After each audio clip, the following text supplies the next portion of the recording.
Satisfying and easy to use combat mechanics with a distinctly average story.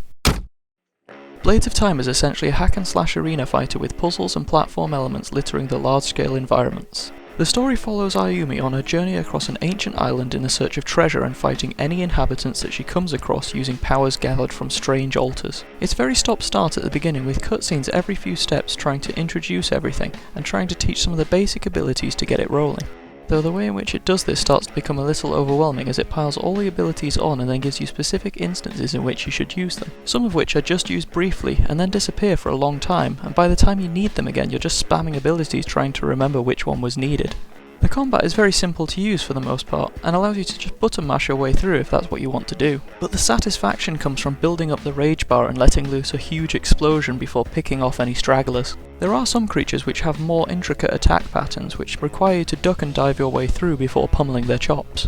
The usual way this is done is by using the time rewind feature, which is actually done in a slightly different way to other games I've seen in the past.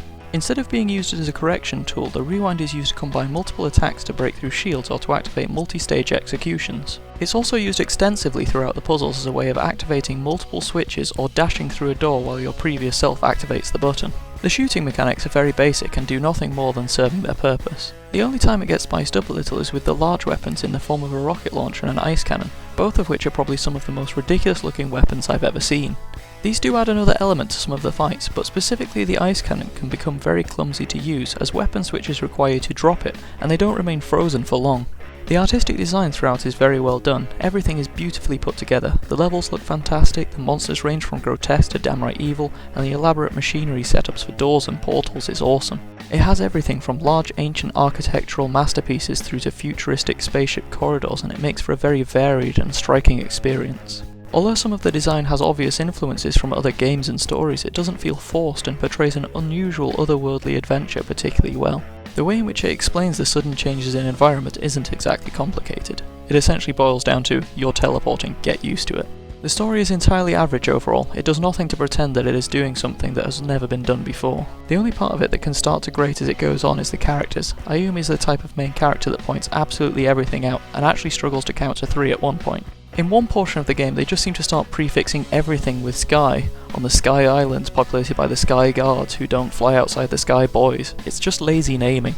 The game is relatively bug free and the only unfortunate point is when a boss managed to hammer me straight through the map, sending me to my impending doom. All in all, the main story campaign took a relatively standard 8 hours to complete and was entertaining from start to finish. By no means is this going to blow anyone away, but it achieves exactly what games are supposed to be, fun, and it doesn't set you back much at £6.99.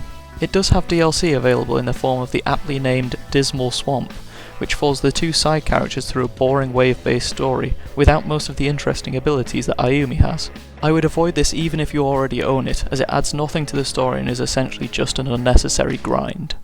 Blades of Time proves that the story doesn't always have to be fantastic as long as the gameplay makes up for it.